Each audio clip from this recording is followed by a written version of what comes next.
So my name is Edith Botchway, and I am a cognitive neuropsychologist working with Deakin University here in Australia and with the Meadow Children's Research Institute. I'm originally from Ghana, and I did my bachelor's at the University of Ghana, Right. um, and then I did a master's at the Free University in Amsterdam, Right. and then came to Australia to do my PhD. My work so far has been in children, in survivors of childhood traumatic brain injury. So, Right. brain injury resulting from accidents and falls and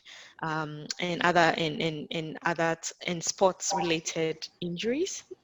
Um, Right. I've also recently done some work in rehabilitation models of care in children with brain injury and spinal cord injury. And my broader work at Deakin University at the moment with Professor Amanda Wood involves, again, working with children who have neurodevelopmental and neurological conditions. So kids with brain injury, stroke, autism, and we're interested in understanding their risk and resilience factors Right. associated with outcomes in these populations.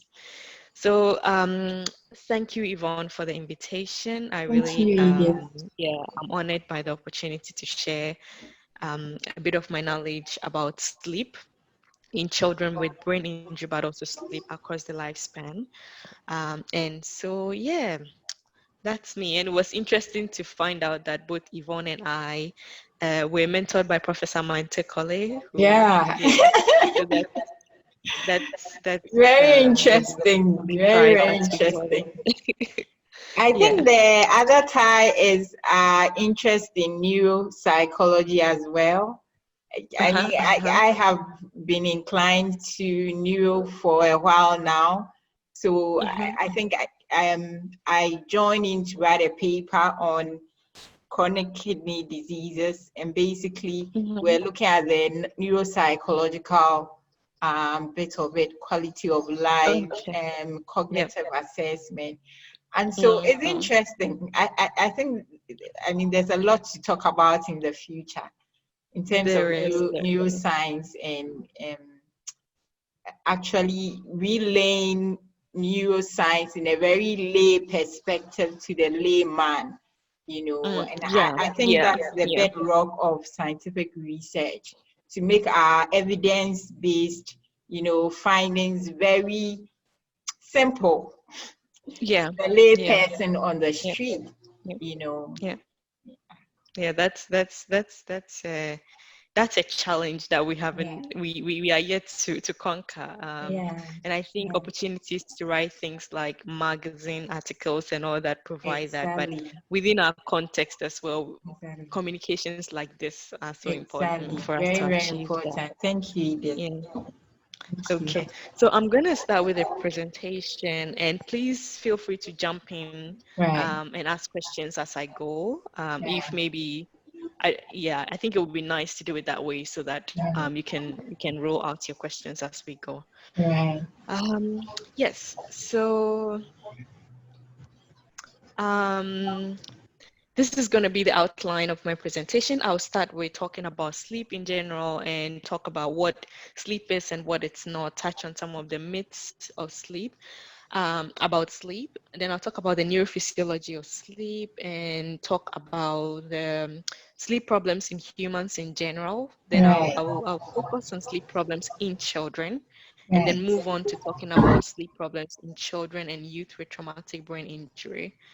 And because the sleep of a parent, for example, can impact on the sleep of a child, I will talk about sleep in adults as well, because as parents, parents need to understand and manage their sleep well to be able to also help their child with that, because sometimes parents' sleep can disrupt the child's sleep.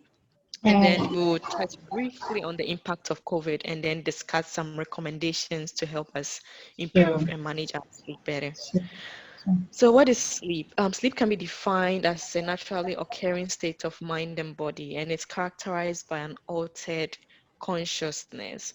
So as we can all relate to, when we are sleeping, we have an altered state of consciousness because um, you can't respond to external stimuli in a conscious way as you would when you are awake. And sometimes people say that when we are asleep, we are unconscious, but it's not true. It's just an altered state of consciousness. Um, there are some myths about sleep. So sometimes people say that naps are only for kids, and it's true that kids nap a lot, but adults can also benefit a lot from naps. And some cultures around the world, as I would show in a minute, actually incorporate that in their day, and it helps them to function. Teenagers are lazy. No, that's not true. Teenagers tend to sleep a lot because they engage in so much social activity, and they're from a neurodevelopmental point of view, their brain is undergoing certain changes that require sleep to facilitate their development. So Right. that's a myth as well. More sleep is better than less sleep. That's not always true. And we will see why in a minute. The older you get, the less sleep you need. That's also another myth associated with sleep, because it depends on the person and a lot of circumstances around in their lives. You can make up for your lack of sleep during the weekend. We will see why that is not true in a minute. And sleep is for lazy people. Well, that used to be, and that and the last one about the rich don't waste time sleeping. I think those two are tied in because there've been a lot of talks back in the day about very powerful people talking about sleep being a waste of time and trying to beat time and all that. But I think in 2020, we understand sleep better, and we Right. understand that sleeping well is actually better for our well-being and for functioning in the long term. So that is also another myth. Right. Um, there are some interesting cultural differences in sleep. So, for example, um, people in Spain and Italy take naps during the day, and this was introduced back in the day because when people were predominantly farmers, and they used to use the naps to just recoup and get back to their work. And now that has been Right. incorporated in their culture, and people actually would close their shops and go for naps in the afternoon. Right. um, um, and there are interesting things like in the US where people sleep with their pets, and that is actually a line of research where it's found that that actually can disrupt sleep a lot because the pets will be moving in bed and all that. In hunters and gatherers in Namibia and in Bolivia, studies have shown that their average sleep time is like 6.5, 6.5 hours, and they don't have regular naps, and they sleep about 3 hours after sunset and wake up before sunset. So Right. this was kind of research that's trying to help us understand whether our modern day sleep patterns, which are tend to be a bit shorter than recommended, is evolutionarily linked. And that was what that study showed in people in Right. Guatemala. So when kids can't sleep, they have these little dolls that are called the worry dolls, and the kids sleep with that because the kids are able to, if the child is, for example, anxious, they tell their worries to this doll, and then they're able to sleep with that. That And sounds from very a therapeutic. I know I was gonna say that Some from a placebo scientific point effect of of I was gonna some sort, you know? yeah.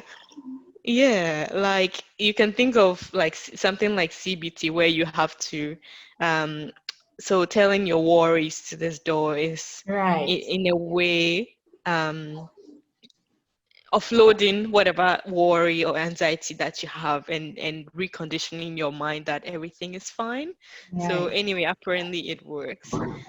In Scandinavian countries, parents will typically take their children out, their kids, especially the baby out, to just spend some time in cold air. irrespective of how cold it is. And early in the morning, they put them outside, um, and sometimes also in the afternoon, and that's believed to help the child to sleep better, and also good for the child's health. So moving on to the neurophysiology of sleep, there are a couple of modules that explain the processes that our brain undergoes when we are sleeping. And I'm going to focus on one of those. So that's called the two-process model of sleep. And this process involves two main mechanisms. So there's a Right. process we call process S, Right. which is the homeostatic process. And that is a cyclical process that creates incremental sleep pressure after a long time of wait.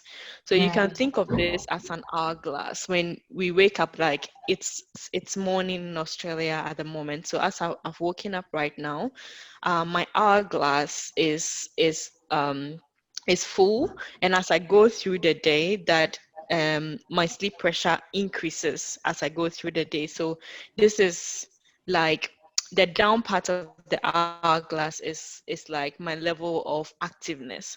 And so as it fills up, I get less and less active, and by 11 p.m. I'm feeling very sleepy and I want to sleep. Right. So that's the homeostatic process, and a chemical in the brain known as adenosine has been associated with this. So when we wake up in the morning, our adenosine levels are low because they've been depleted over the night. And so by the time you go through the day and you um, and it's late in the night, then you have very high levels of adenosine accumulation, and then you can sleep. The second process is called process C, which is the circadian process, and that is what we call the internal clock of the body, and that helps to synchronize um, our body function with the 24-hour rotation cycle of the Yeah. earth. Yeah. And this picture here shows the circadian process. So it shows how the circadian system synchronizes with the rotation of the earth. So if we start here from afternoon, right? By the time it's around 2:30, our brains called are in a state of what we call best condition, where sometimes people are very sharp and awake and active. And then by 3, people generally have fastest reaction time. And I should mention that a lot of this understanding of what this works have been based on Western cultures. So it doesn't mean that that is what every individual goes through, or that is what every culture goes through. It may differ, but this is the general understanding that we have at the moment. So by the time it's 5 p.m., um, we have our greatest cardiovascular efficiency and muscle strength. By 6:30, our blood pressure is highest compared to the rest of the 24-hour Yeah. cycle. So, And then Edith, is temperature, this still on the circadian rhythm? yes, this is on the circadian rhythm. Right. So it's quite interesting when you mentioned that. I mean, this is based on studies from the West, because Mhm. beyond that, I think that itself. Predominantly studies from the Right, West. Yeah. right, Yeah. right, right. Because I think especially with, the Western states where they have varying seasons and you have longer days and shorter nights. I think Mhm. I was in UK some time back, and 9 p.m. it was Still sunny, sunny. and I remember so well, feeling so sleepy, and then Yeah. looking out and just trying to balance what was going on around me. It took Yeah. I mean, every single time I've been in the UK, I've had to struggle with that. Yeah. And that's Yeah. still circadian rhythm, right? Yeah. Yeah. Yeah. That's still so. I guess it's for that experience, it's hardest for you when you first go from Ghana, because your brain is like, okay, it's supposed to be dark here and we're supposed to start falling asleep, or Right, like I'm supposed to start getting some melatonin to start falling asleep. What is right, happening? right. Um, so your brain cannot and understand that, and I will I'll explain in a bit, but when the synchronization of this process, so when we get to around 9 p.m., right, our Right. brain synchronize. So there's a part of the brain called the suprachiasmatic nucleus, and that is the part that regulates this clock. Okay, Right. but around 9 p.m., we have a release of what we call melatonin, Right. and that is released in response to darkness. So Right. when it starts getting dark, our brain gets that cue and then it Right. starts releasing that, and that is what helps us to fall asleep.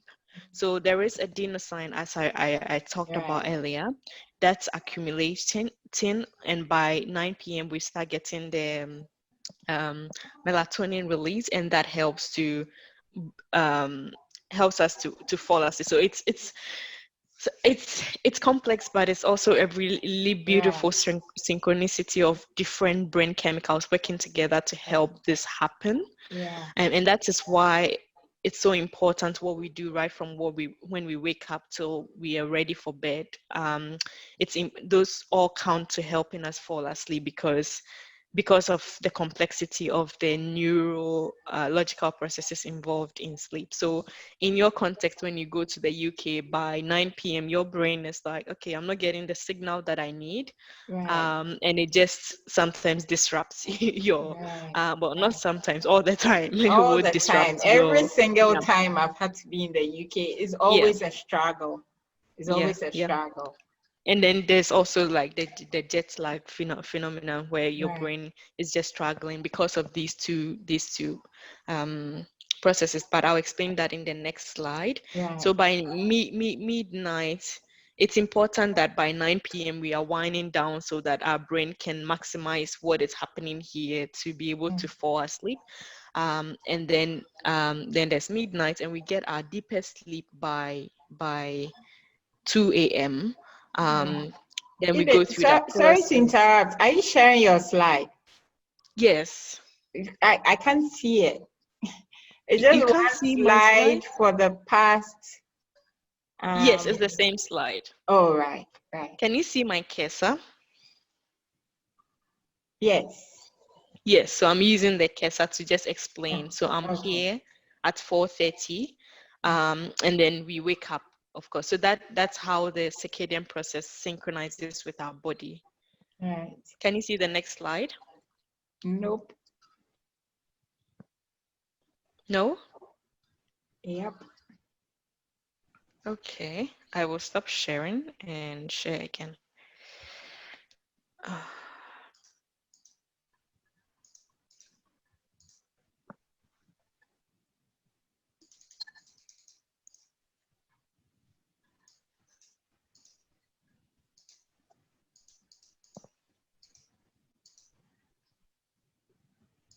okay.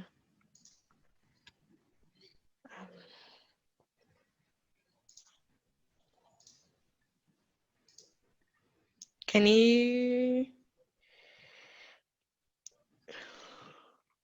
So there's can a you see now, picture. please? Yes. Yes. Yes. Okay. Yes, I can see. So I was here. Right. Yeah. Yeah. Okay. So this picture here just summarizes the two processes that I Right. just showed. So process S is the circadian process, the homeostatic process. And as we can see, when we wake up at 7 a.m., it's very low. Our sleep pressure is very low. And then Right. that sleep pressure or sleep drive increases. And by 11 p.m., it's at its highest. And that's why a lot of us find ourselves falling asleep around that time. Right. And then there is the circadian process, which is just cyclical. It's just like Right. on its cycle in sync with the rotation of the earth. Right. And so that is why when you go to the UK and this cycle is just in place, right? That's what your body is doing. But Right. once you go to the UK and the sun is not setting around 9 or sorry around 6 as you are used to in Ghana, then Right. this process is thrown off course because around this time it's not getting the signals that it needs to just wind down. Right. Right. Okay. And Um, do we have the adenosine and all that, released in different proportions for children and adults? Or, I mean, it's just the, general um, yeah.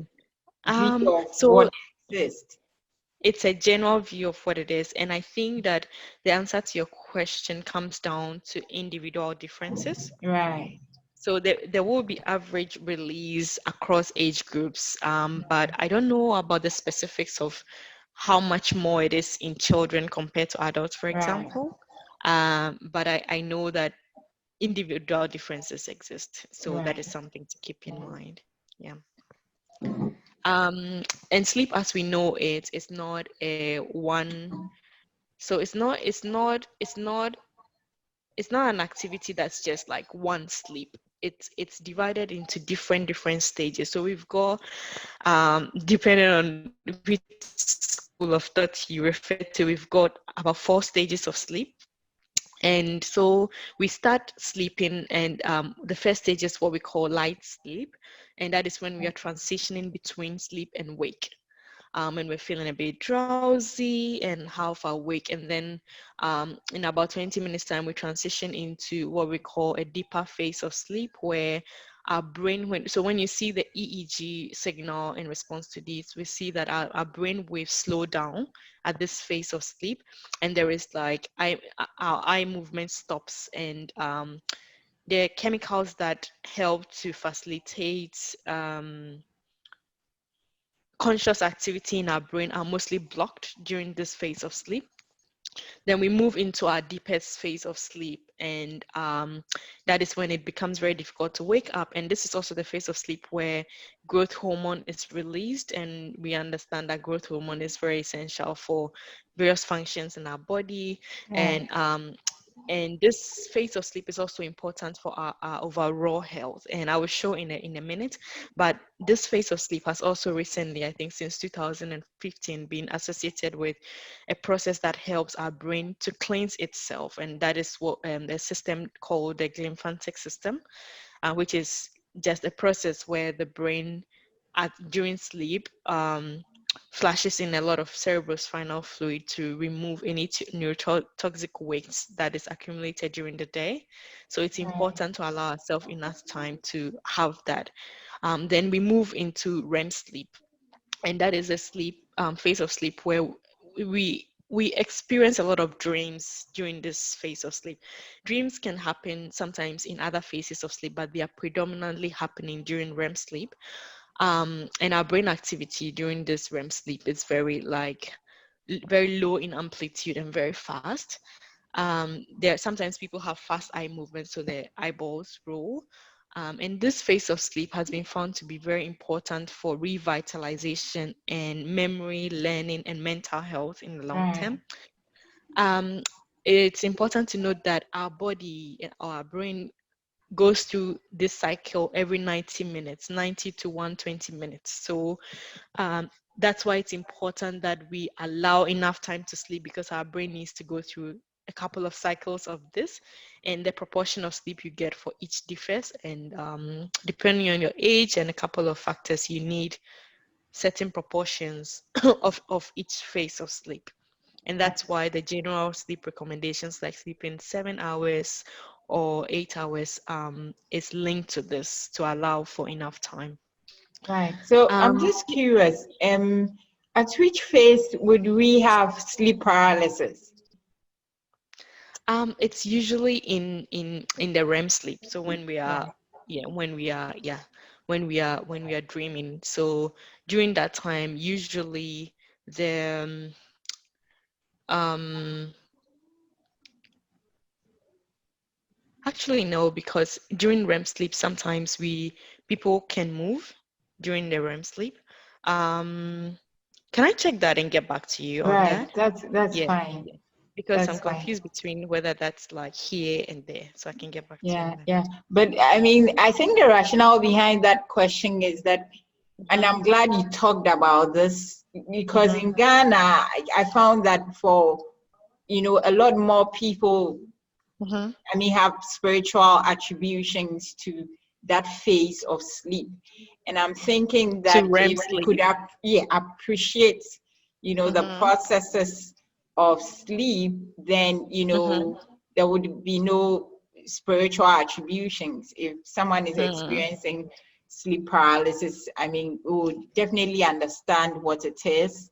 And if they Mm-hmm. need help, they would, Mm-hmm. seek proactive help, basically. Okay. Do you in your clinic, do you have a lot of people complaining about sleep paralysis?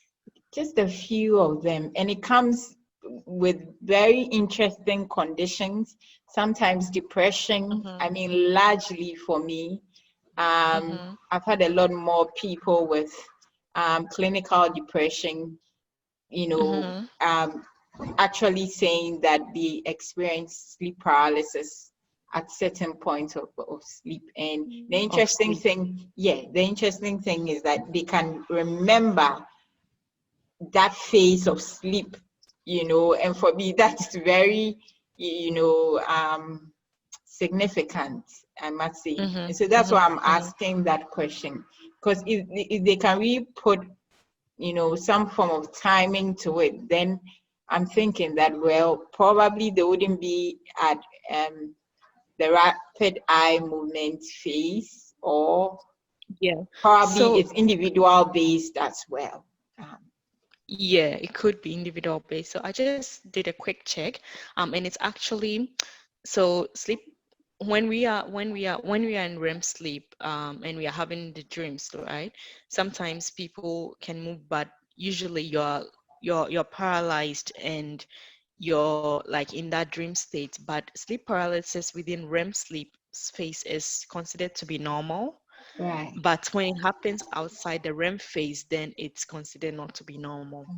Right. So yeah, Interesting. Very interesting. Thanks for sharing. yeah, yeah. Very I'm not interesting. across the sleep paralysis literature. Sorry, Right. couldn't It's answer that fine. question. Very interesting Yeah. finding. Mm. Okay, so sleep problems in humans. There are a couple of sleep problems that are quite predominant in people. There are a lot more, but I'll just talk about the common ones. So first one is insomnia, which is defined as a difficulty falling asleep or Right. maintaining sleep or just feeling unrefreshed in the morning, even after you've had enough opportunity to sleep.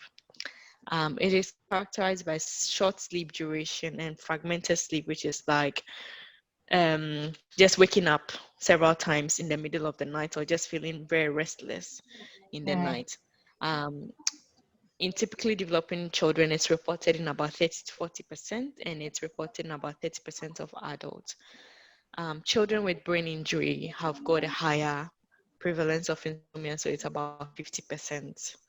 And that shows us that these kids are at a higher risk of sleep problems. And so there's a need for some clinical and parent attention to that if um, it becomes a chronic or persistent problem. The Right. other sleep problem that's quite common is daytime sleepiness, and that's defined as a difficulty just maintaining wakefulness during the day and just inadvertently falling asleep. And sometimes, if, for example, in class, a child keeps falling asleep, it's maybe an indication of maybe situations at home or an underlying condition like Medical insomnia that condition. may require some attention. Maybe the child is having even sleep apnea, so they are not sleeping well, Right. and so it will be important to pay attention to that.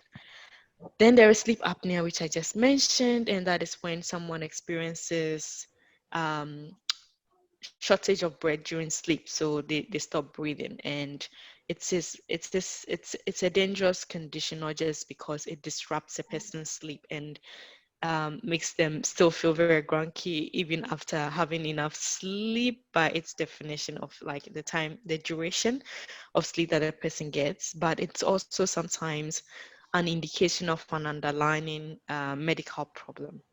Right. But apnea on its own can also increase risks to conditions like hypertension Right. and heart attack and stuff. So it's important to pay attention to this. One of the key indicators of apnea is chronic snoring. So I was someone going who to ask snores that. chronically. Yeah. I was really going to ask that. So chronic snoring means what? Like snoring over 6 months or 2 months or a Yeah, so lifetime of snoring. over like 1 month and a lifetime, over 1 month, yeah, in a lifetime. Wow. No, no, yeah, over 1 month, then it should be attended to. Mm. And there are a couple of interesting resources that have come up lately. So one, there's an app called Snore Lab, and it's very good for, I don't know if people can access it in Ghana, but it helps you to just record yourself while you're sleeping, and it shows you your snoring pattern and the amplitude of it and how much of your time, your sleep time was spent snoring. So it's a Oh, very good way to monitor it and show it to your doctor, so that you have evidence of what is happening. And there are a lot of treatments for apnea. So in here we can see the breathing cup, but there are a lot of other treatments. Like I was surprised to see how many treatments there are for wow. apnea. Mm. Sometimes, yeah, they can put certain gadgets in the mouth just to improve the flow of Yeah. air, the air passage. So there are a lot of, depending on how chronic and the underlying cause, your GP would recommend a lot of things. There are actually pillows as well that are specialized for helping stop snoring. So Mm. do seek help if you have this problem. Then there Mm. are what we call parastomias, and that is a collective group of behaviors that occur during sleep. So things like sleepwalking, and sleep talking and nightmares are considered to be parastomias, and they are just abnormal behaviors that happen during sleep. Um, so why do we need good sleep?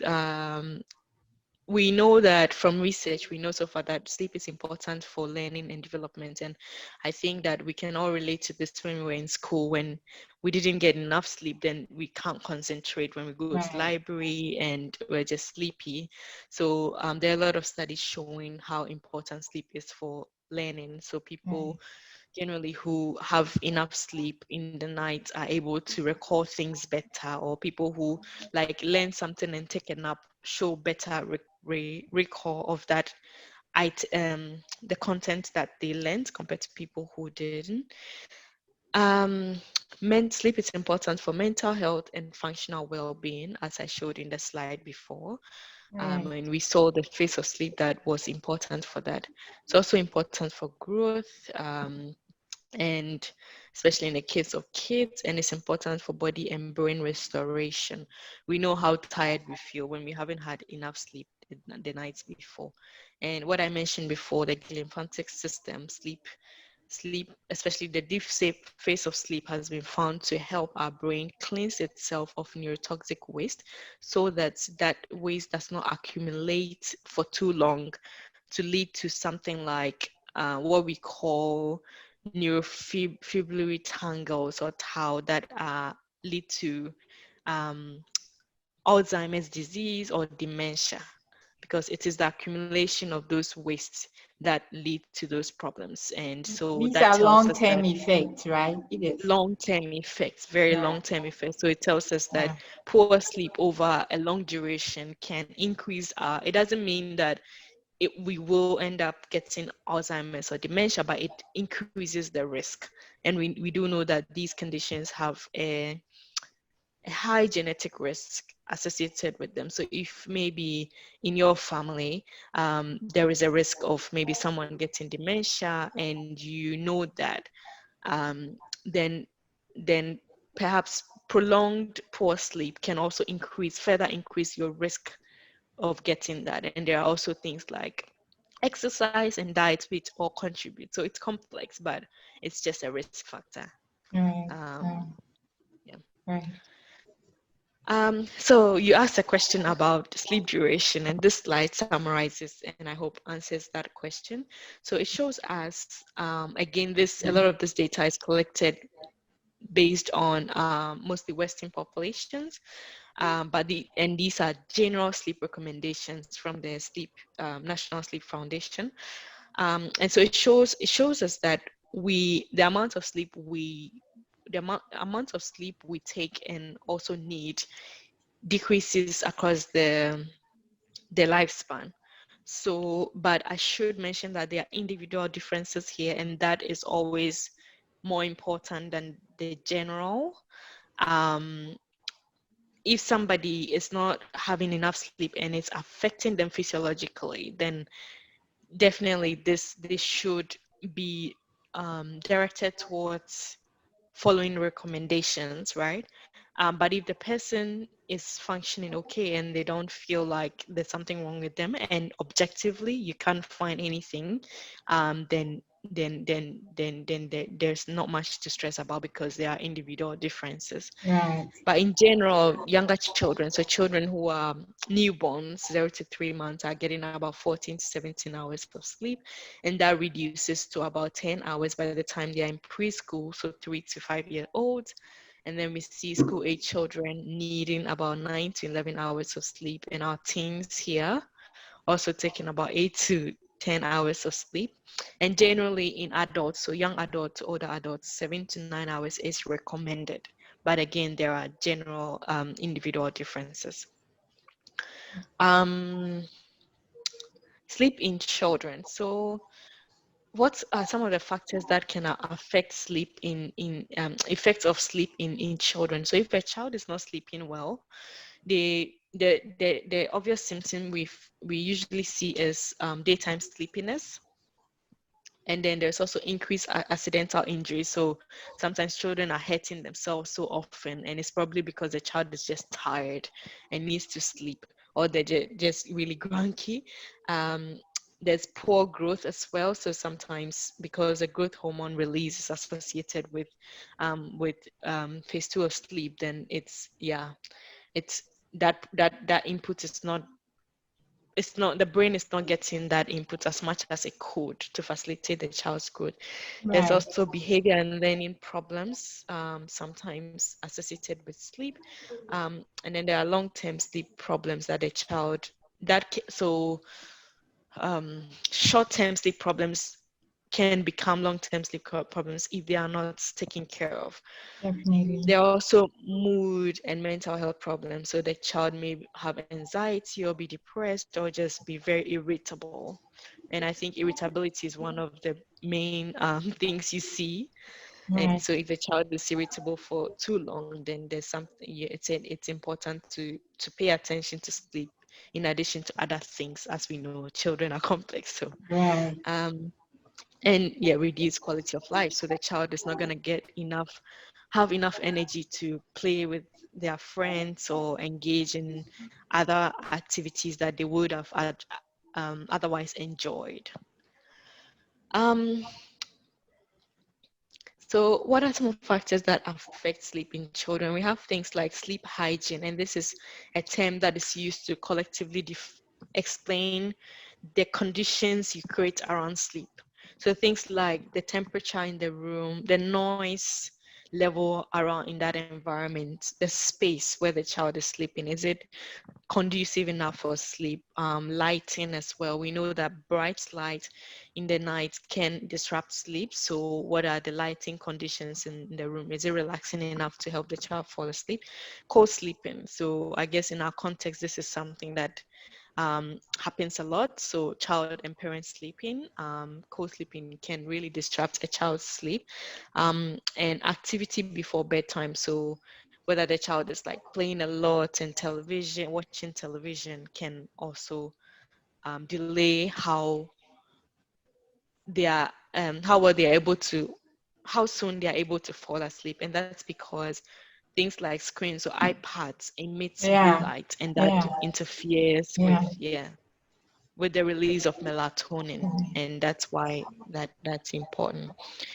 Um, then bedtime routines as well, if they are disrupted, can interfere with the child's sleep. So if a child is used to being rocked every night before going to sleep, on the nights they don't get it, they're going to not fall asleep.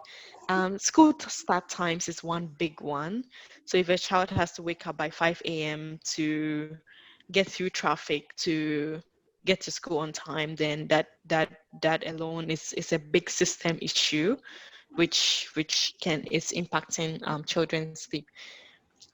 The child's temperament and their behavior, their if maybe we are not paying attention to sleep problems, emerging sleep problems like daytime sleepiness, then that can become a chronic problem for the child to deal with. Then there are parental issues, so mental health, family stress can also stress up the child, and just make them very restless. We know children, safe environment is very important for children. So if Right. home feels unsafe, then that can be disruptive to the child's sleep. I'll talk a bit about brain injury, sleep in children with brain injury. Um, and I don't know your audience. So are there medical practitioners in your audience? Um, Oh, yes, and I think that more importantly, there are a lot more parents with atypical children. So okay. I'm happy you talk about this, not just traumatic brain injury due to accidents, but Mm-hmm, need to know developmental conditions as well. mm-hmm, So mm-hmm, I think the parents or caregivers mm-hmm. would actually benefit a lot from Okay. this So discussion. this is, yeah, specific to traumatic brain injury. Um, but I guess the general message is that children with neurodevelopmental conditions Right. usually experience sleep problems because the brain is not, in some way or form, depending on the condition, not getting the right signals it needs Right. to facilitate sleep. So it's important, especially if you are worried about your child's sleep and your child has a neurodevelopmental condition, it's important to have them see a psychologist or a sleep specialist to help with that. So, children, we define traumatic brain injury as an alteration in brain function or evidence of brain pathology, and it's usually caused by an external force. So, like in the case of an accident, a sudden acceleration of the body that leads to a sudden acceleration of the brain, and Right. that can lead to an injury here. But the brain, once it moves in this direction, will also move back. So you are gonna um, most probably have an injury also at the opposite side of the brain. And as we know from what we've learned from neuroimaging studies, recently then we tend to have a lot of disruption in the brain, in the brain fibers that are linking brain areas as well. So not just in the primary area of impact, but the connectivity, the connection between brain areas is mostly impacted, and that's what we called diffuse axonal injuries. Um, Traumatic brain injury is reported in about two 208 per 100,000 children. It's more prevalent in young people, so children between 0 and 4 years old, because usually they fall or sometimes are dropped. Um, but and that's very Are tragic. these But also worldwide statistics? statistics, yeah, It would worldwide be interesting statistics. to know the prevalence in Africa. In Africa, Mhm. I'm not across that. Right. So a lot But of it's still those significant. I mean, epidemiological, 280 per 100,000 is still significant, yeah, you yeah, know? yeah. Yeah. From some of the epidemiological studies that I've read, prevalence rates tend to be higher in third world countries because because um, because of systemic issues. So like support system, Right. like even if a child is riding a bicycle, for example, the road on which they are riding, so risk of accident is higher. Yeah, The and poor that's road why. networks and all that Yeah, may yeah, aggravate. yeah. Yeah, but I haven't seen studies focusing on specific countries. But generally, you would have those epidemiological studies summarizing things across the globe and sometimes taking continents and commenting on prevalence. Um, so yeah, also in this age group, so 7 to 24 years old, and that's because during this age, kids are very active. So a lot of it is due to sports related injuries and like, yeah, just activity related injuries. We can define severity of brain injury into 3 levels. So we have what we call the mild, moderate, and severe. And the way we are able to classify that is based on how a person scores on what we call the Glasgow Coma scale at the time of injury. So when an injury occurs, we take this scale and we check. This scale essentially checks the person's level of responsiveness to different stimuli. So you have things like sound, touch, and movement, instructions and movement, and you score how the person is scoring on each. And based on that, you come up with a score on this scale, and that is done can be done multiple times, and an average is worked out for the person, and that becomes their injury severity score. The Right. rate, how many times it's done, it depends on the injury and the circumstances around the injury, so Right. that can vary. Um, Causes of brain injury in children are mainly falls. So falls account for about 5% to 87% of injuries. And then there are also like motor vehicle accidents, okay? And sports-related injuries and violence also account for quite a bit of injuries in children. Brain injury in children is associated with neurocognitive deficits. So we have, as you would have seen in clinic, children presenting with attention problems and memory problems, but also behavior problems. So kids can be very irritable and aggressive.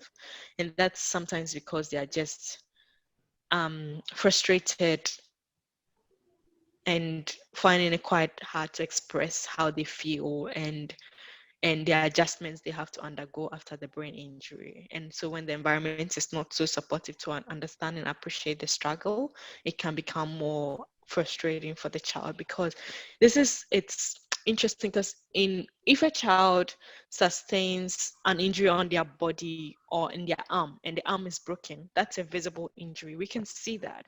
We can Right. see that, okay, in sana still a yene. So the child is still in pain, and we can empathize with that. But in the case of brain injury, you can't see it. It's invisible.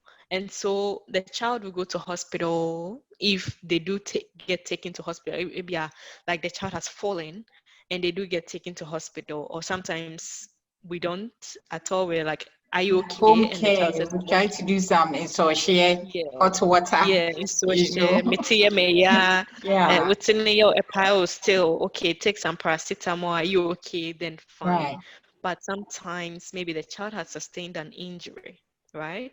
And it's even more dangerous in our context, because even when children get taken to emergency and they get taken care of, there are almost always a bit of side effects, at least up until 4 weeks till like about what's it about 6 weeks, depending Right. on the severity of the injury. But in the instance where it's discounted a lot, then that's yeah, that can be quite dangerous. So the child afterwards may be experiencing frustration, and the child starts acting different and aggressive, and because the environment does not understand what the child is going through, that can become a more serious problem, and the child may become maybe branded as a stubborn child or just an aggressive child. But it's because they're struggling to cope with their internal struggles and managing that with their Yeah. external Yeah. cues. I And think yeah. it's important you mentioned this, and I really appreciate this, you know, this point, because reading your research work, I realized that one of the salient points for these children is the transition. Sometimes, you rightly mentioned transition from even care to, the main community, Mhm, and mhm, sometimes transition to the phases, mhm, and transition along, the developmental milestones as well. mhm, So mhm, transition in varied dimensions for a little child or for a child is, mhm. I think, it's quite a difficult situation. It Um, is. Yeah. um, Basically. Hmm. Yeah, and they need a lot of support to be able to Right. go through that. Right. And so an understanding of what they're going through is important to be able to provide, to be able to be sensitive to their struggles, but also be able to provide the support that they need to be able to um, navigate those struggles smoothly. Right. So as you saw in the work that you mentioned, transition, yes, is a big issue. If a child has a brain injury, in the cases where they are taken to hospital, and we assume they are getting the care that they need, once the child, let's take this example of maybe a child, Amma, gets a brain injury and she goes to a hospital. Maybe she was involved in a serious accident, so she gets admitted for a bit longer. That means that she's not able to go to school for Right. maybe a month. For a Right. child, that's a lot of loss. So they are missing school, they are missing out on things. And then Right. because they know they've got a brain injury, they are worried about whether they are okay mentally, right? Because they're like, oh, okay, maybe I'm not going to be as smart as the other kids anymore because my brain is not well. So the child is already struggling with all these things internally. And so it's important that the system supporting the child understands that, and that includes parents, that includes the hospital, that includes the school, and particularly the teachers, and whether there is like support Caregivers. staff for their Right. caregivers for the child to be able to be supported to get through those struggles. So Right. how that can happen is through things like having a bit of schoolwork for the child to do while they are in clinic, so that they Right. don't feel like they're missing out too much. Right. This is a bit far-fetched, and it's a struggle from what we showed in that paper, but having the child interact with some of their schoolmates during that admission process is so important because it helps them to still feel connected to the group. And it also helps other children to relate to what the child is going through, Right. so that when the child comes to school, they can empathize with the child, Right. and not children move on very fast. So sometimes Right. you have a friend at school and you come back and they're like, they're not your friend anymore. And for a child, Right. that's a big loss. So have creating that environment where the children can empathize with the child and support them, do the journey together with them, is so beautiful and important. But also the clinics communicating with the school to help the schools understand what the child is going through. Um, and that includes providing things like recommendations and a list of challenges that the child is likely to face when they get back, so that the teacher is aware of where to look, like what to pay attention for the child.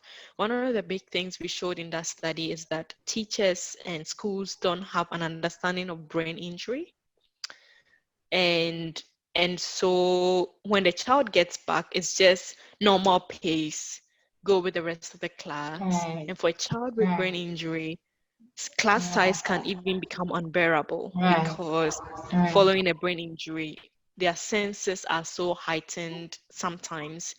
When you see things like neuroimaging studies where they look at the functional connectivity of the brain, sometimes you see hyperactivity in certain parts of the brain, and so sometimes processing too many things becomes too much for the child, and that child cannot get it. Sometimes it's a very well performing child, so you can't pick it Right. up academically, but Right. over time they fall off. Right. So that's something to pay attention to. Right. um then, yeah, they often experience sleep problems, fatigue, depression, and the likes of it. The impact of brain injury on these outcomes is sometimes um, it's predicted by various factors. So things like the injury severity, the age of the child, the time since they got injured, um, and their adaptive functioning before they got injured. So how resilient is the child? What's the environment like? How supportive is the environment to help the child bounce back into their pre-injury functional level? And also things like access to intervention is important. The So way you talk about the support system creates an understanding of a holistic, system. I mean, a system that is very well connected from school, from caregivers, from parents. Looks like it's a string of support. Am I right? yes, yes, it's a string of support, and seamless communication between these support systems is so important. Right.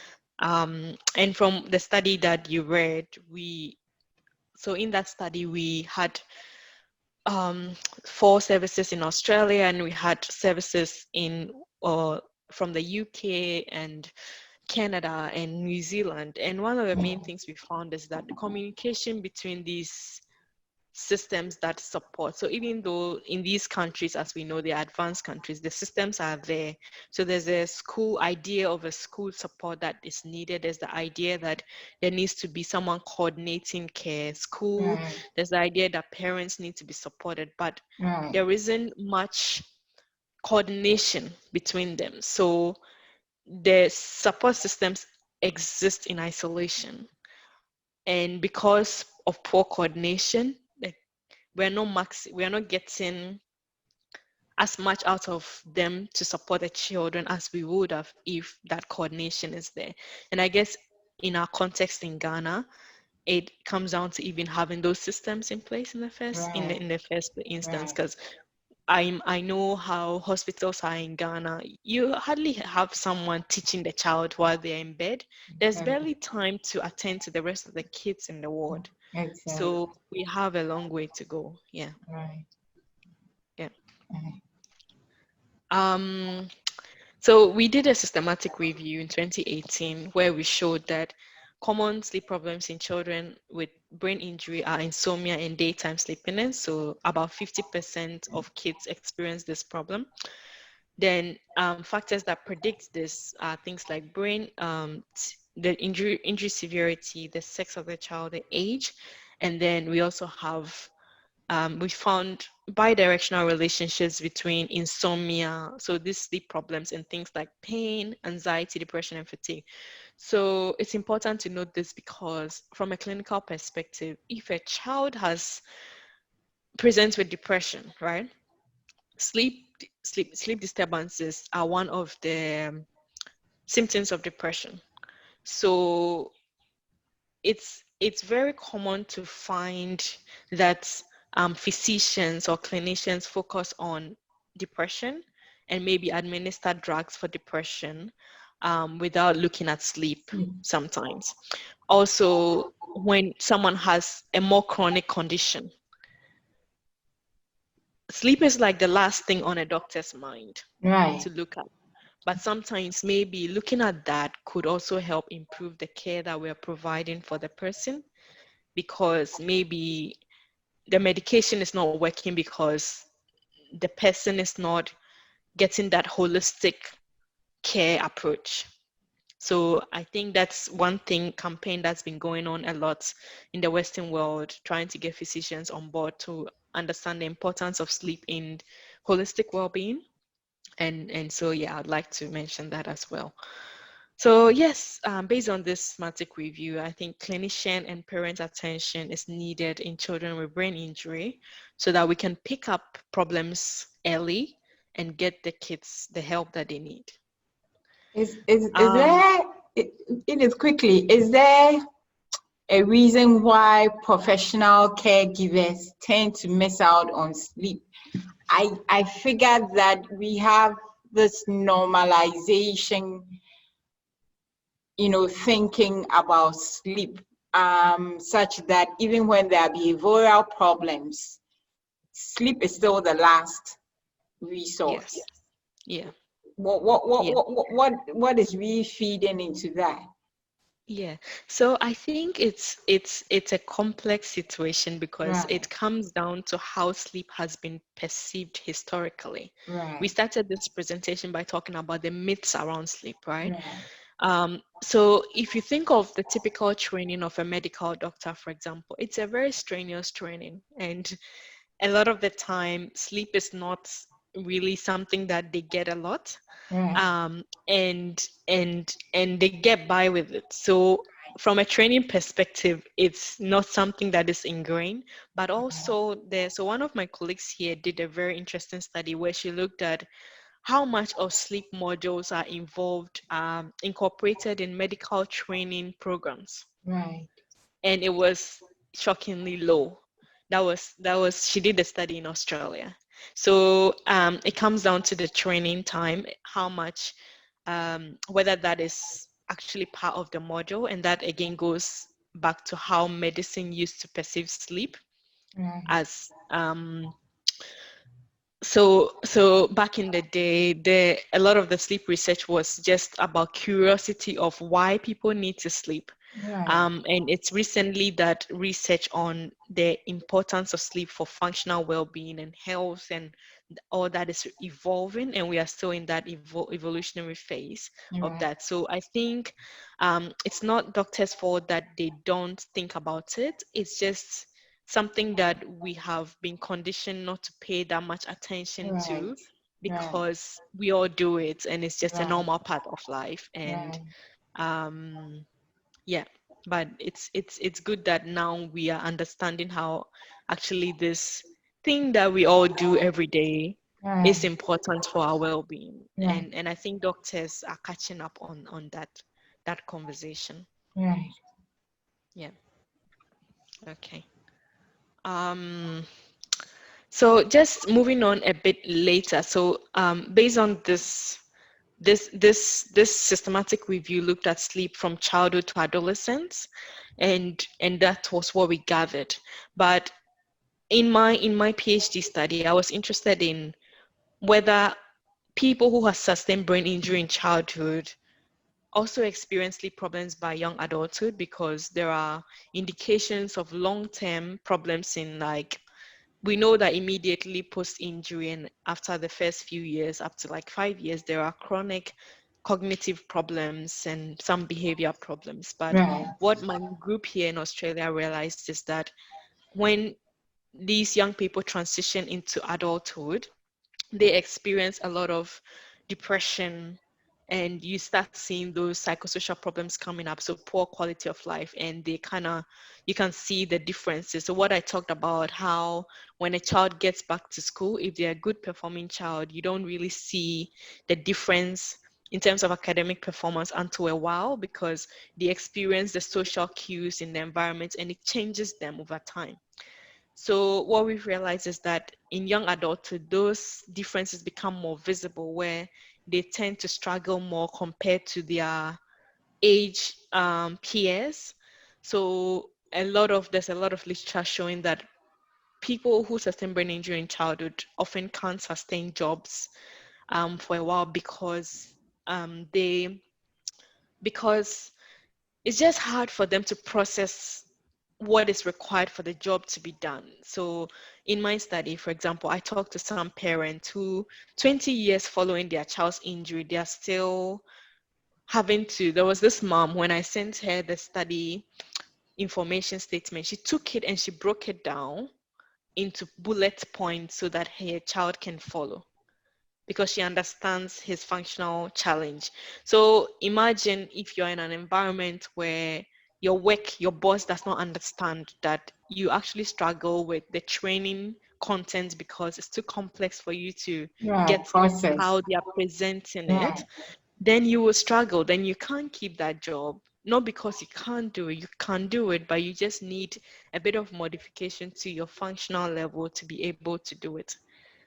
Um, So I'm just wondering. So I mean, from what you say, the functional level relates more to probably the executive functioning, Executive so more functioning. reasoning, coordination, and all Hmm. that. Hmm. Is And that it? how that you need, yes, that's it, how that you need the information to be simplified for you to be able to understand it, Right. because your brain is not processing things as fast as it can, Okay. but not having that system to support that can be a bit of a struggle. I talked Right. with a young lady who Right. again was in this study, and she talked to me about how she had lost several jobs, and we talked about she comes from a very high achieving family, and everybody in her family is doing very big things, and she's been so beautiful in pushing herself through school and trying to meet up to the expectations of her family. But she Right. keeps losing jobs, and Right. now she's accepted that it's because she can do the job, but she just needs a slower training. For example, she needs more time to get through the training period. If um, an average person is taking 1 week of training, maybe she needs 3 weeks of training Right. to actually Right. understand her role. And Right. she was struggling to come up and tell her boss that, or tell the people in her new job that. And in Australia, if you come up and you say that, you're actually going to get support to do it. But Is it part of general company policies or is quite individualized? it's state regulated. Right. So the government will support that. And if the Right. company needs like further support for you to get through that, they will. But there's also the individual stigma that maybe someone doesn't want to take that on. Right. I want to believe that I can function like everybody else. I don't want to be treated special. And that is very Exactly. understandable. Right. But if it gets to a point where it's harming functioning and your ability to actually do well and get more strength to perform in other areas of life, then maybe getting that help would actually give you a better quality of life. So yeah, anyway, that was what my group is finding. So I was interested in whether sleep is playing a part in that. So things like depression, fatigue, and quality of life is there. How are these young adults sleeping, and how is that related to these functional outcomes? So from that study, we didn't find a significant difference between young adults with brain injury and the control group. And this was at 20 years post-injury. As you can see here, for those of us who understand these values, the p-value is very, very close to being Right. significant. Right. But I think we didn't have the numbers to pick up that. But we did see that, and between the injury severity groups as well, we didn't have a significant value. It was very close. But we did see that there is a proportion of these young adults, about 39, 40% of them, who have who experience significant, clinically significant levels of sleep problems. Right. So the message around this was the need to pay attention to those young people, those who are most vulnerable, and get them the help that they need. And sleep problems in this study, so the one that I shared with you, was also associated with levels of depression and fatigue and their general health. Right. Yeah. So that's it about brain injury.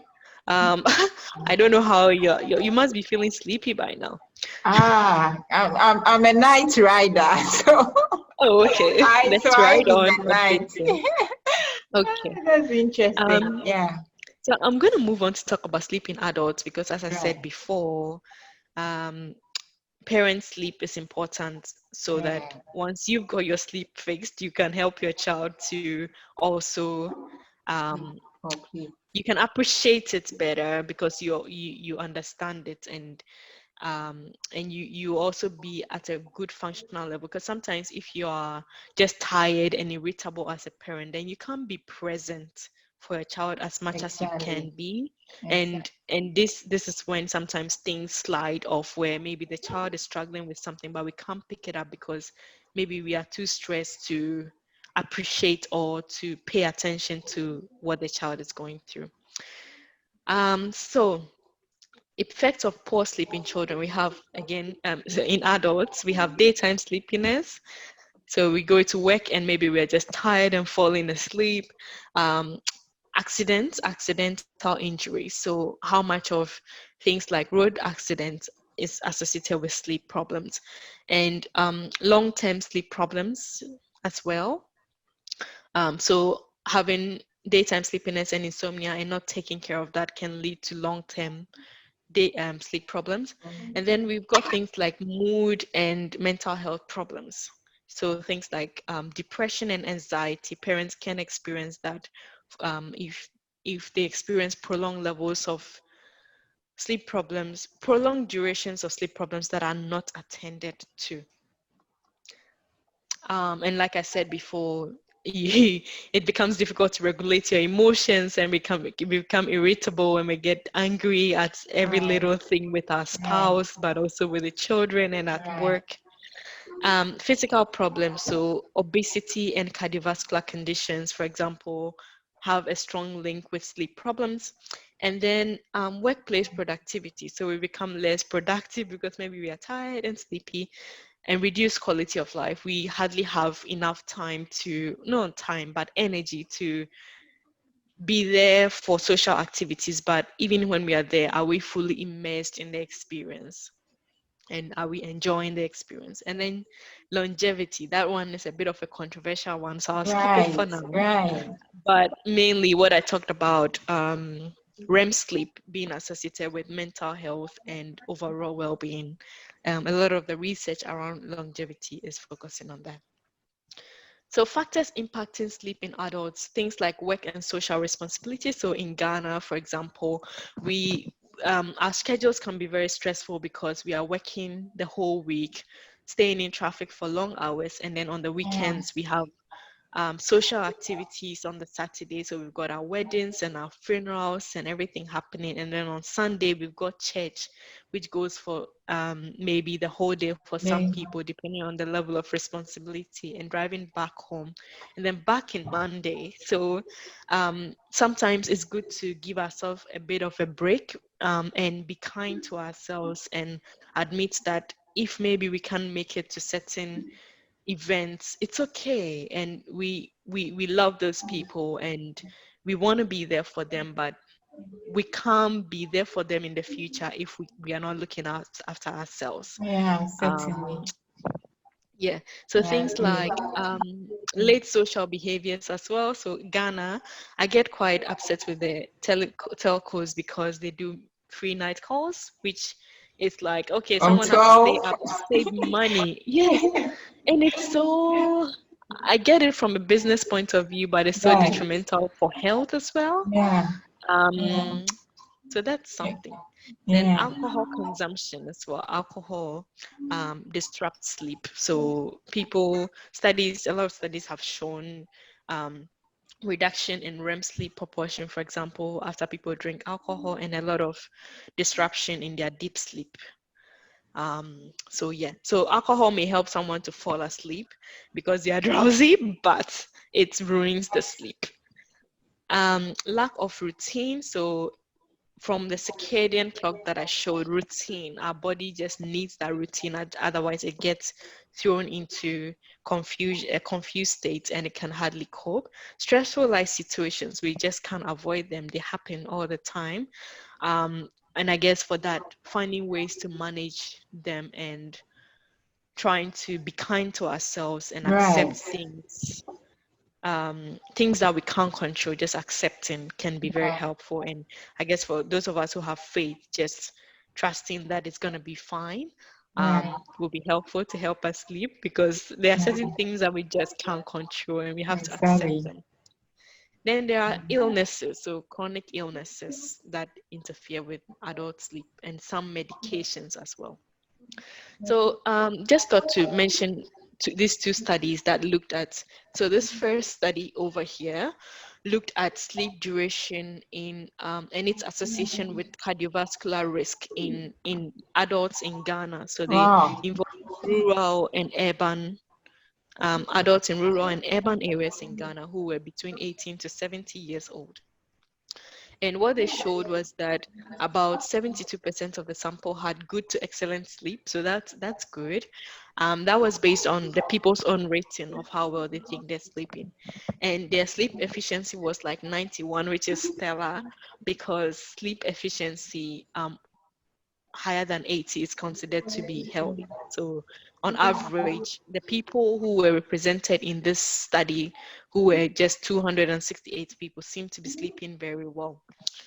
Then we have, and they found that shorter sleep duration was associated with a lower Hmm. risk of cardiovascular conditions, but not cardiovascular disease. So what they showed in the study was that as I showed before, in sleep duration, right, adults sometimes sleep lesser. And so what they're showing is that the shorter sleep duration in this group was associated with lower. And I think my explanation of that is that in the older sample, which they had more in this study, um, being quite active can be helpful for your cardiovascular health.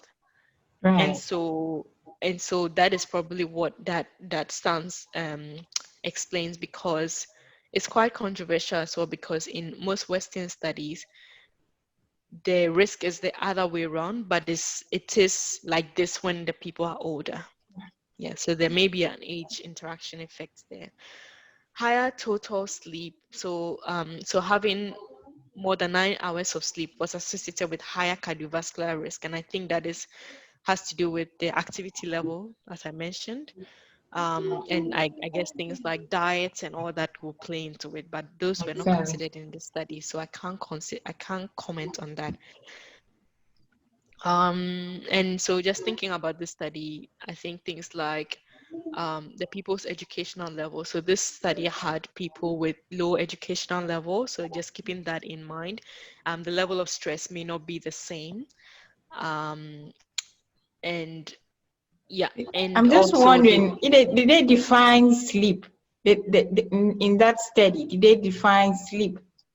yes, so they define short sleep as sleep duration less than 7 hours, Right. and longer sleep as sleep duration more than 7 hours. Right. Yeah. Okay. So that's how they it's actually a good study. So it's a good study. And this other study here looked at sleep quality in University of Ghana medical students. And as we know, medical students are in a very stressful phase of their career in that training. So in that study, they had 153 medical students who, of which I think about 70% or maybe 30-40% of them were traveling from UG campus to Kolebu for their clinical. So there is that to take into consideration. That means that they had to wake up very early to catch the bus around 4 a.m. to get to Kolebu. And this mean sleep duration in that sample was about 6 hours.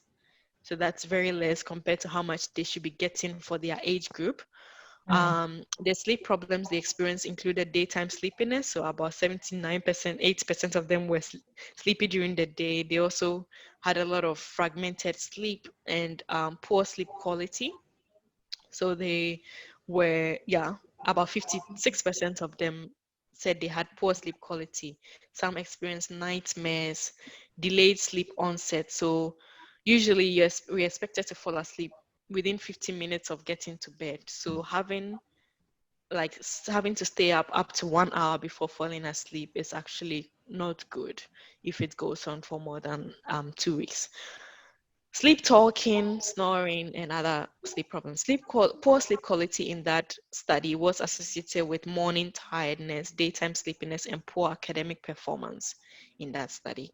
So I think these are good examples of two studies in the Ghanaian population showing us the profile of sleep in different age groups. So we have the first study looking at sleep across the adult age range, of which I mentioned that there were more adults, older adults in that study. And then we've got our students who have a very different schedule. Um, and we see much more poorer sleep in that age group. Impact of COVID-19, hey? Very Um, important. Very, very, very important. yes, so COVID-19 has changed our lives, as we have Right. had to admit. And so we know that our family schedules have changed, kids are home. All of a sudden, yeah, everything is happening from home for Right. most people. Right. And that has caused a lot of disruption in our routines. People are having more opportunity to sleep because they are home. But Right. that is not, so the research coming out from COVID so far is showing us that even though people are having more time to sleep, it's not translating into better sleep quality, because as I showed in the circadian clock, our body needs routine Right. to function well and to get good sleep. Right. So the disruption of that routine is actually interfering the sleep.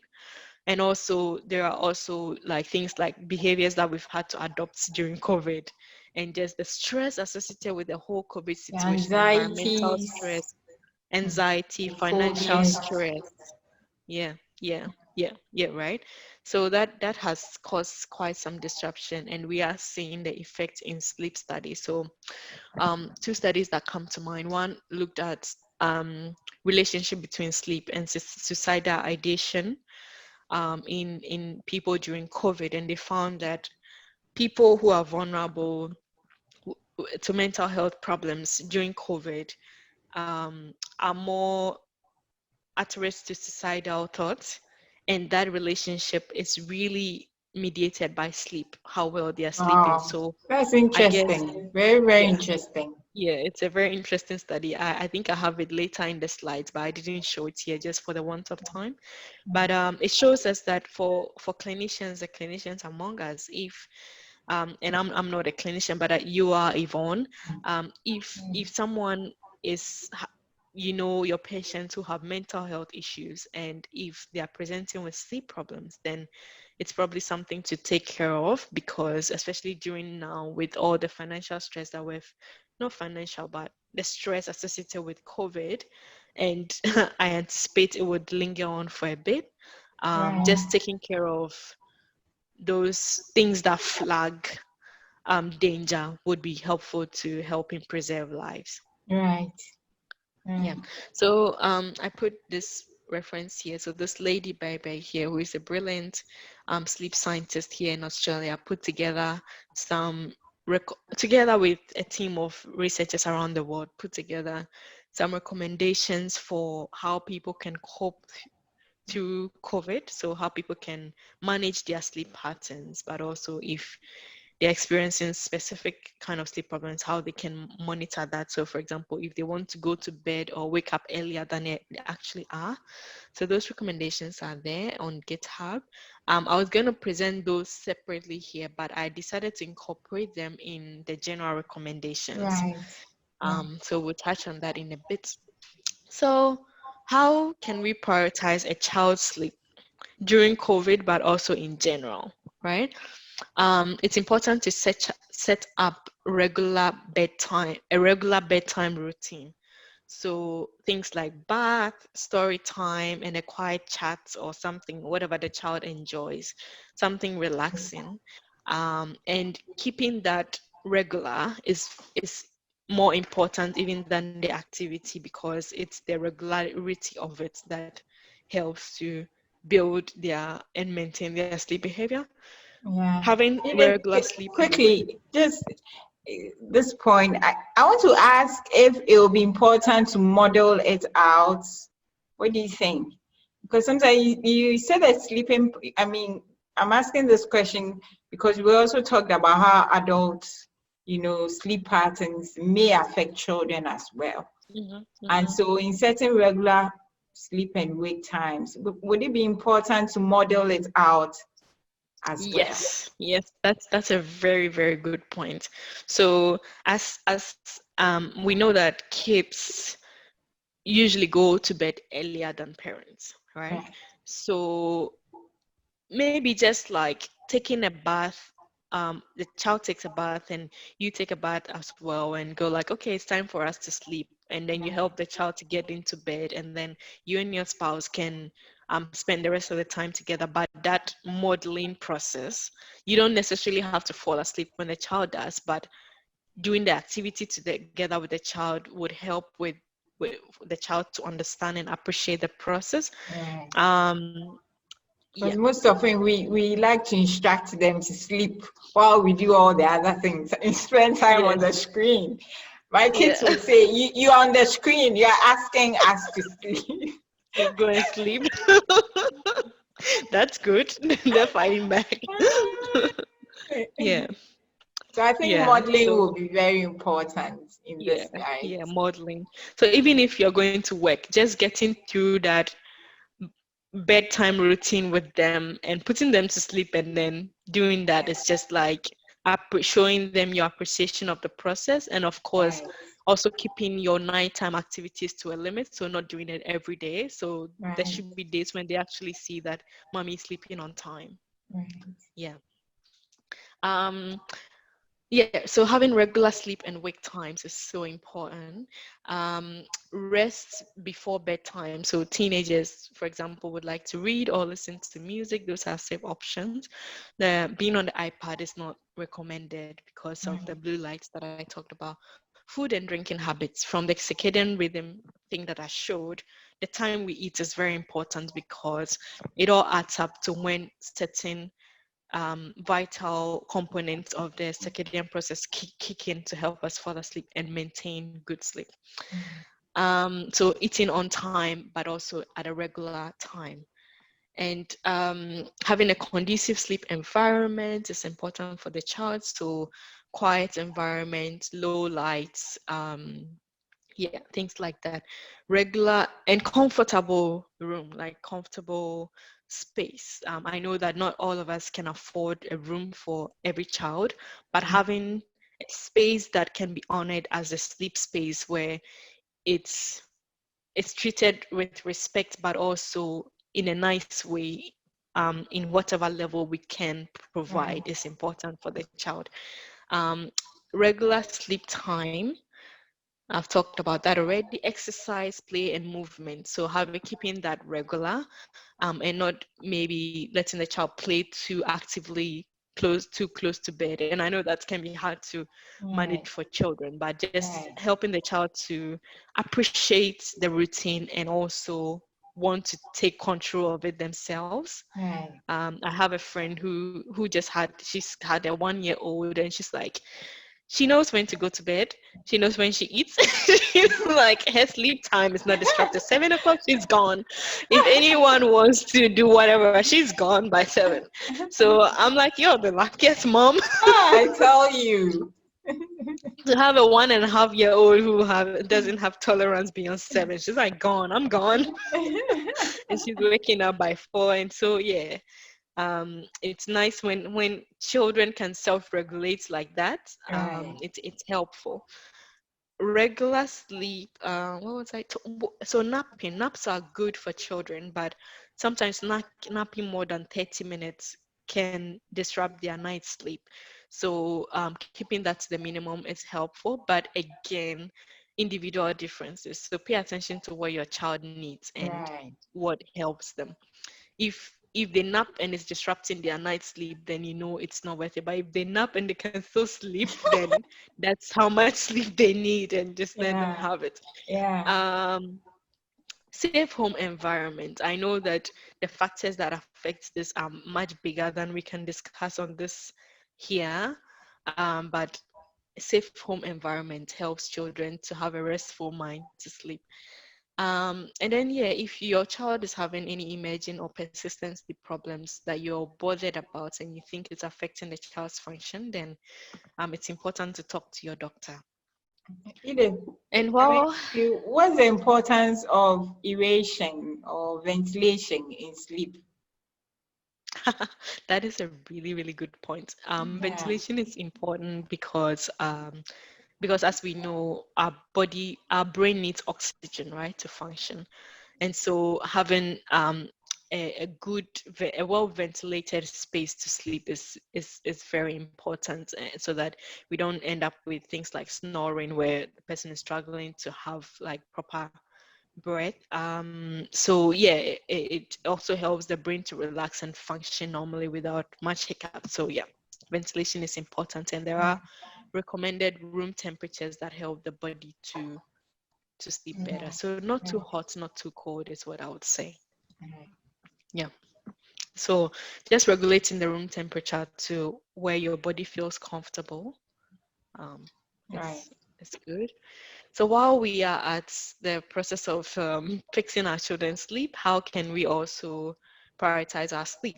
And as I said, this what we do from when we wake up till when we go to bed is important. So food Okay. and drinking habits, trying to not eat before 1 to 2 hours before bedtime is helpful. Also because for even weight maintenance and overall health, we know that taking care of our mind. So sometimes I know that worry and stress are inevitable, but keeping that to the minimum can be helpful. Um, Reducing our alcohol and smoking habits, exercising, so keeping that regular but not too close to bedtime, and getting some natural light, a few minutes of waking up, but also during the day is so important. And especially during COVID, one of the studies showed that even though people are generally not sleeping that well, people who get to exercise during the day and people who get some sunlight, so natural light, are sleeping better during COVID compared to people who are not. Um, and also avoid or limit alcohol intake. I've talked about that already. And again, the naps, limiting that to 30 minutes or less. So close to bedtime, it's important to maintain a regular sleep and wake time. Relaxing in the evening, so winding down 1 to 2 hours before bedtime. And there's an app called Smiling Mind and another one called Calm that help. Um, that have got like modules on there to just help you relax. So if you're struggling to just relax in the night, you can get some help from that if you find that helpful. These things don't work for everyone, but most people find them helpful. Sleeping in a conducive environment. So again, noise and temperature levels, lighting conditions. So a lot of work, especially in a lab here in Australia, it's showing how lighting conditioning just around the house in general can be disruptive for sleep. And one of the studies that they did recently was captioned, or they said like our homes are too bright at night. So just the amount of lights around the house at night can be disruptive. And that brings me to our phones and our electronic devices. So there are apps that you can use to filter out the blue light from your phone, and one of them is called Flax. And so you can install that and turn that on in the evening to help you manage that. That Activity sounds before very bedtime. interesting. That sounds Yeah, very yeah, interesting. yeah. Yeah.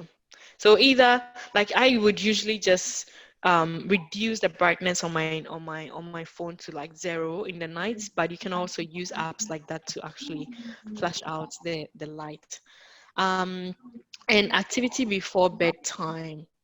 Um, so not doing too stimulating activities such as working or exercising or watching television, and reducing your blue light exposure at night is important. So we have come to the end of this. Sleep is a biological and it's biologically and physiologically important to our body, brain, and overall well-being. We have learned that children need sufficient sleep, and the duration may vary depending on the age of the child. Um, and and um, and we need to support that with a regular routine, some exercise, and conducive environment for the child to be able to sleep well. Children with neurological conditions often experience sleep problems and often will require support, especially when you see that the child is struggling. And adults need about 7 to 9 hours of sleep each night to improve their mental well-being and health. But again, there are individual differences. So are you feeling tired? Then you need to pay attention to the recommendations. COVID-19 has compounded stress levels, and that has led to a lot of reduction in sleep quality, but this can be improved when we are maintaining a regular routine, again, keeping the circadian clock in mind as we go about our day, but also getting some sunlight exposure during the day. So thank you. Oh, That was very, very long. Did you get through all your questions? yeah. So just some few concerns about sleep the Mm-hmm. last time we met. Yep. I think the first one had to do with the fact that um, are there genetic dispositions to sleep? Mm-hmm. So, like, can you literally have a family of dysfunctional sleepers? you know. I remember Yeah. one parent actually saying that, I mean, herself and the husband have varied sleep patterns, and they find that their child, um, they have to, at a certain point, put on a booster to actually have the child sleep. And so, I mean, so we want to actually find out if there's a whole genetic, Genetic yes, predisposition. yes, Um, I would suspect there is. I'm not across that literature, sorry. right, So I can't point you to specific genetic markers that right, that show that this person is predisposed to poor sleep. Um, but I could say that maybe the what if there is a family history of something, then maybe it's maybe more regulated or influenced by behavior and our routine. So a family may have a certain pattern of doing things, and that may be more at play, which of course changes our genetic profile over time, right? Because right, our behaviors are also like right, feeding back on our baseline genetic profiles and right, changing how what our body needs. So that right, that can happen. But I right. haven't read research directly And showing the I mean, come to markers. think of it, you did mention that the sleep pattern of parents could have a rippling effect on the child as well. So Hmm. I'm just Hmm. thinking that in this scenario, it's just a reflection, also a very good reflection of what's happening to the parents as well. And Yes. so it may be that the child is just replicating what he or she may be seeing in the Yeah. parents. Is there a And possibility? pregnancy, right? Right, There is. So during pregnancy, the parents' pattern of sleep is also in a way setting up the child's sleep pattern. So right, all that comes into place, and then the child right, gets into the world, and then there is the circadian process, their own. right, They go through like this corrective process of adopting right, their own circadian rhythm. But if, like you said before, modeling and environment around the house, we've right, just learned that things like lighting and noise and all that is so right, important for facilitating sleep. So I think it comes down mostly to having that environment to support sleep and the structures around that.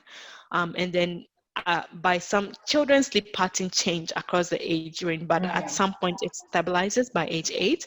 So attention to that earlier on is important. But if a child is not sleeping as desired and it's clearly bothering them, there are ways to right, fix that.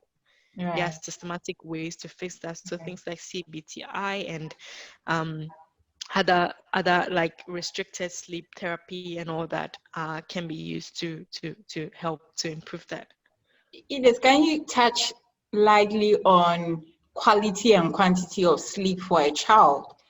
Do parents have to focus? I think it was one of the common questions Hmm. I had the last time. Do Yeah. parents have to focus on quantity or quality? And what will be the indicators to help with these two? Okay. That's a really good question. So while the quantity, the amount of time we are allowing ourselves to sleep is important. So if I know that I need 7 to 8 hours, I have Right, to allow enough time for that to happen. And that for right, me would mean going to bed by 10:30 p.m. so that right, I can have that enough, like give my body enough time to get that sleep. right, So there is a time factor, allowing enough time. Then there's the quantity, which is tied in with allowing enough time. And quantity is important right, in sync with what the general recommendation, but in sync with what your body is telling you, because the body always knows what it needs. And if you wake up 6 hours and you feel tired, you know it, right? So that is your body feeding back and going, this is not enough for me, I need a bit more. And then on a day when you sleep for 7 hours and you feel better, that's your body saying, this is what makes me happy, let's keep doing this. right, So um apart from the general recommendations, listening to our bodies and what they actually need is much more important, Right. so that if something is off, you know it and you're in control of that. So that's um about quantity. So that's the how you can the indicator of the how you can know, because when you're tired, you know it. When you're grumpy, you know it. When you just feel not great after sleeping, you know Right. it. Right. Quality is also important. So it's the quantity, allowing enough time, and quality. They are both important, and we can't compromise on either. So the quality is indicated by how refreshed we feel when we wake up. So it's again very Even for the subjective. child. Is it even for the Yes, child? yes. And like parents, I'm not a parent, but I know parents know their children. Right. And it's Akwana a grandpa, you know. If the child Right. is irritable, you know. So Wabra, Right. you know. Right. Right? If the child is yawning, yawning, yawning, you know. Right. So that's like the subjective part of it. But Right. objectively, there are ways that you can measure the quantity and the quality of sleep. Right. So if someone has got sleep problems and they get taken to a sleep clinic, for example, then we can do a full suite of sleep assessments on them, where they get what we call polysomnography, that's measuring all their sleep related physiological activity, so all the Right. stages, and it can give you a profile of how much time you're spending at each stage, but it's also measuring your temperature and your breathing and all that, and gives you a Right. complete profile. A simpler Right. way to do it is with something we call actigraphy, which is just like a wristwatch that Right. people wear. And I think our iPhone, our how do you call that? Apple Watch and the smartwatches these days have those features as well. Not all of them are validated for medical use though, but some are. And those, one of them that I can comment on is the actigraphy, which is from Philips. Right. It's just a simple watch with no screen, nothing fancy. I think they've got different types of it, but usually they're not fancy. And that I use that in my study. So we get people to pop that on for at least 7 days, because we need about 7 days of data to understand what is really going on. Right. So people pop that on for 7 days, and then you analyze the data, and then you can tell the quality of their sleep. So I Right. mentioned before that a score of 80% or sometimes 85% of sleep quality is considered to be good. Right.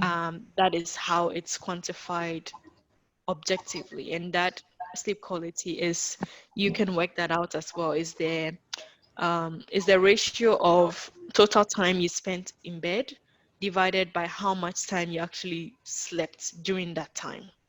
Right. So that is the indication of the sleep quality objectively.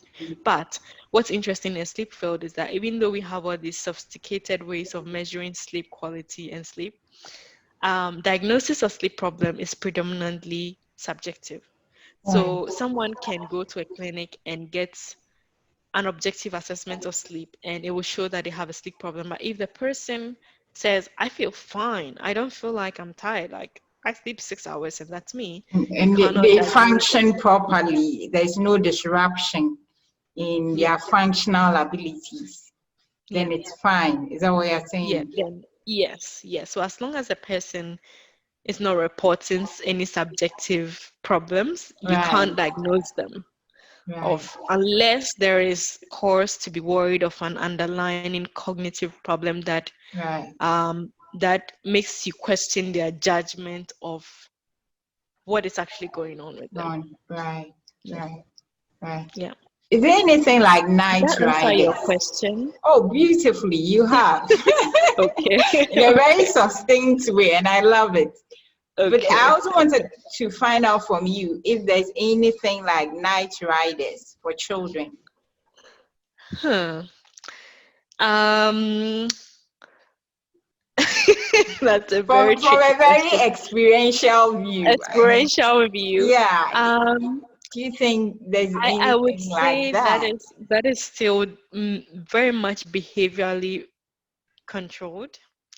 So the things we teach ourselves and get used to. So when I was in from primary, no, JHS all the way to secondary school, I would consider myself a night rider, because I Right. was like working in the night all the time. But there was I got to an age where it was really affecting my health and I had to stop it. So just looking at this circadian clock, being a night rider does not help because it means that we are depriving ourselves of the deeper sleep that our brain needs to rejuvenate.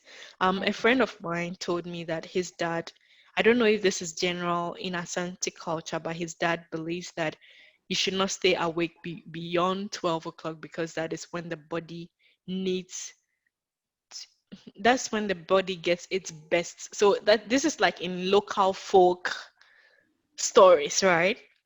Ancestors and old people say this. And it's nice to see a scientific proof of that our bodies Perspective. actually, yeah, actually need this. So depriving our bodies of that will feel good or will feel okay for a while, but it's not sustainable. And this is really evident in, and it's even more dangerous for kids because a child needs their daytime to play and be engaged and immersed in activities and enjoy their time with Yeah. friends and in school. But if they are not, if they're tired, then that experience, the full immersion is just it's cut off, and that's not helpful. But in studies looking at shift workers, this is a very good Right. example of how that, Right. yeah, to answer your question, Yeah. studies have shown that if somebody gets to do this normal cycle, as we want to call it, right, and and they get 7 8 hours of sleep, and you compare that to a shift worker who gets the same amount of sleep, so 7 8 hours of sleep, maybe starting from 6 a.m. to whatever time 7 8 hours will be, Right.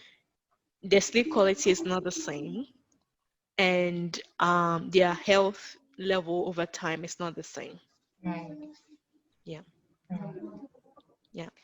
Thank you so much, Edith. What's the You're take-home welcome. message?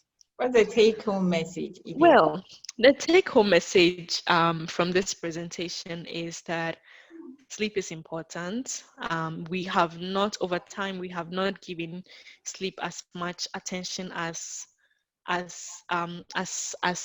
it needs.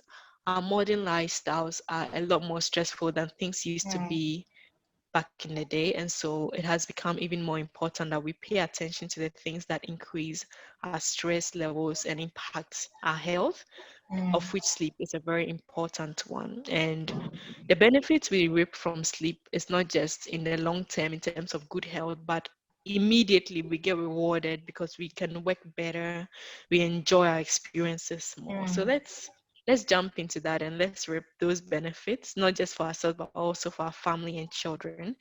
And especially in our children who have neurodevelopmental conditions or neurological conditions like children with brain injury or autism or epilepsy, let's pay attention to their sleep patterns. And if we think they are struggling or the child is complaining or falling asleep during the day, then probably it's time to get help. Thank you, Edith. Yeah. Thank you for your time. You're welcome. God Yeah, you're richly welcome. bless you. We look forward to more discussions with you. God bless you too. Yeah. I'll stop sharing my screen. Yeah, this has been good. You want to stop So recording much. now? Yeah. So Thank you. thank you and see you again soon. Bye. Yeah, okay. So see you. Have a good night and thank you so much Bye. for the time. Okay, bye.